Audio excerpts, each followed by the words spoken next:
One, interesting celebration. Sakib lot of experience, उनका भी control कमाल का है और नई बॉल से बहुत कमाल की बॉलिंग करते हैं। ওয়াও, সাকিবের অসাধারণ বোলিং দেখে প্রশংসায় ভাসিয়ে দিলেন বিরাট কোহলি সাকিব আল হাসানকে। আর তাই তো সাকিব আল হাসানকে কাছে নিয়ে বিরাট কোহলি সাকিব আল হাসানের এরকম নতুন ব্যাট উঠিয়ে দিলেন উপহার হিসেবে। প্রিয় দর্শক, আজ বাংলাদেশ বনাম ইন্ডিয়া টেস্ট ম্যাচের মধ্যে এরকমই একটি মধুর ঘটনা ঘটে গেছে বিরাট কোহলি এবং সাকিব আল হাসানের। আগের দিন টেস্ট ম্যাচের মধ্যে অসাধারণ একটি বোলিং করেন, যেখানেও একবার হতবাক হয়ে যায় বিরাট কোহলি এবং ডান্স করতে থাকেন সাকিব আল হাসান। তার এরকম প্রতিভা থেকে হতভঙ্গ হয়ে যায় একবার বেঞ্চ থেকে বুঝে বিরাট কোহলি। আর ঠিক তখন থেকে ভাবতে থাকে বিরাট কোহলি সাকিব আল হাসান যেহেতু তার জীবনের শেষ টেস্ট ম্যাচ খেলেছে, তাকে একটি উপহার দেওয়ার দরকার। আর আজ এই সেটি পূরণ করেছেন বিরাট কোহলি, নতুন একটি ব্যাট হাতে তুলে দেন সাকিব আল হাসানের।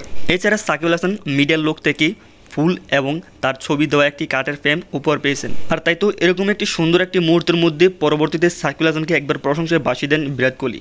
তিনি বলেন, সাকিব আল হাসান অসাধারণ বলার, তার বল আমি খেলতেই পারিনি, সে কীভাবে বল করে আমি বুঝতেই পারিনি। আর তাই তো আমি খুশি হয়ে এরকম একটি উপহার দিয়েছি, যেহেতু এই টেস্ট ম্যাচটি তার জীবনের শেষ ম্যাচ, তাই আমি তাকে এটি উপহার দিয়েছি এবং তাকে খুশি করেছি আমার স্মৃতি হিসাবে।